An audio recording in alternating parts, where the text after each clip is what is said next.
ആത്മകഥാ വിവാദത്തിൽ CPM സെക്രട്ടേറിയറ്റിൽ വിശദീകരണം നൽകി EP ജയരാജൻ. ഗൂഢാലോചന നടന്നുവെന്നും പുറത്തുവന്ന ഭാഗങ്ങൾ താൻ എഴുതിയതല്ലെന്നുമാണ് EPയുടെ വിശദീകരണം. എന്നാൽ മാധ്യമങ്ങളുടെ ചോദ്യങ്ങളോട് EP ജയരാജൻ പ്രതികരിക്കാൻ തയ്യാറായില്ല. വിവരങ്ങളുമായി പ്രജിത്ത് മോഹനൻ ചേരുന്നു. പ്രജിത്ത്, ഈ സംഭവത്തിന് ശേഷം EP വീണ്ടും സെക്രട്ടേറിയറ്റിലേക്ക് വരികയായിരുന്നു. എന്താണ് EP എടുത്ത നിലപാട്? ഗൂഢാലോചന എന്നതിനപ്പുറത്തേക്ക് എവിടെ നിന്ന് ഈ ഗൂഢാലോചന പോയി, എന്ത് സംഭവിച്ചു തുടങ്ങിയ കാര്യങ്ങളും കൂടി EP വ്യക്തമാക്കിയോ?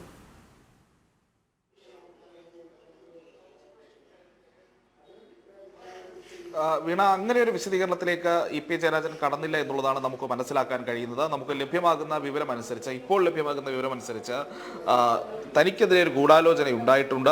താൻ പറയാത്ത അല്ലെങ്കിൽ താൻ എഴുതാത്ത ഭാഗങ്ങളാണ് ഈ ആത്മകഥയുടേതായി പുറത്തു വന്നത് എന്ന ഒരു വിശദീകരണം മാത്രമാണ് EP ഇപ്പോൾ നൽകിയിരിക്കുന്നത് എന്നുള്ളതാണ് നമ്മൾ മനസ്സിലാക്കുന്നത്. യോഗം അവസാനിക്കുന്നതിന് മുൻപ് തന്നെ EP ഈ CPM സംസ്ഥാന സെക്രട്ടേറിയറ്റ് യോഗത്തിൽ നിന്ന് പോയി എന്നുള്ളത് കൂടി നമ്മൾ മനസ്സിലാക്കേണ്ടതുണ്ട്. അല്പസമയത്തിനകം യോഗം പൂർണ്ണമായി അവസാനിക്കുകയും CPM സംസ്ഥാന സെക്രട്ടറി MV ഗോവിന്ദൻ 2:30 മാധ്യമങ്ങളെ കാണുമെന്നും അറിയിച്ചിട്ടുണ്ട്. എന്തായാലും അപ്പോഴും ഈ വിഷയത്തിൽ കൂടുതൽ ചോദ്യങ്ങൾ ഉണ്ടാകാനുള്ള സാധ്യതയുണ്ട്. EP കഴിഞ്ഞ ദിവസം നമ്മൾ പറഞ്ഞ കാര്യങ്ങൾ തന്നെയാണ് ഇന്ന് EP കൃത്യമായി അറിയിച്ചിരിക്കുന്നത്. ഒരു ഗൂഢാലോചനയുണ്ട്, അത് അന്വേഷിക്കപ്പെടണം എന്നുള്ളതാണ് EPയുടെ നിലപാട്.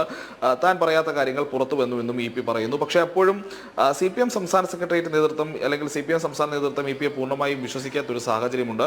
അതിൽ ഏത് രീതിയിലുള്ള നടപടിയിലേക്ക് പോയാലും തൽക്കാലം നടപടികൾ ഉണ്ടാകില്ല എങ്കിലും ഉപതെരഞ്ഞെടുപ്പ് കഴിയുന്നവരെ കാത്തു നിൽക്കുമെങ്കിലും നിലവിലും ഈ EP പറയുന്ന കാര്യങ്ങൾ പൂർണ്ണമായി സംസ്ഥാന നേതൃത്വമോ അല്ലെങ്കിൽ സംസ്ഥാന സെക്രട്ടേറിയറ്റിലെ നേതാക്കളോ വിശ്വസിച്ചിട്ടില്ല എന്നുള്ളതാണ് യാഥാർത്ഥ്യം. എന്തായാലും ഈ സെക്രട്ടേറിയറ്റ് യോഗം പൂർണ്ണമായി അവസാനിച്ചതിന് ശേഷം മാത്രമായിരിക്കും അതിലെ കൂടുതൽ വിവരങ്ങൾ പുറത്തുവരിക. പ്രത്യേകിച്ച് മറ്റേതെങ്കിലും സെക്രട്ടേറിയറ്റിലെ മറ്റേതെങ്കിലും നേതാക്കൾ EPക്കെതിരെ ഏതെങ്കിലും രീതിയിലുള്ള വിമർശനമോ അല്ലെങ്കിൽ EPയുടെ നിലപാടുകളെ ചോദ്യം ചെയ്യുകയോ EP പറയുന്നത് വിശ്വസിക്കാൻ കഴിയില്ല എന്ന് തുടങ്ങിയിട്ടുള്ള പരാമർശങ്ങളോ നടത്തിയിട്ടുണ്ടോ എന്നുള്ളതും അത് ഇനിയും പുറത്തു വരേണ്ടിയിരിക്കുന്നു. എന്തായാലും CPM സംസ്ഥാന സെക്രട്ടേറിയറ്റ് യോഗത്തിന് ശേഷം പുറത്തിറങ്ങുന്ന EP കഴിഞ്ഞ ദിവസങ്ങളിലെ പോലെ ആയിരുന്നില്ല.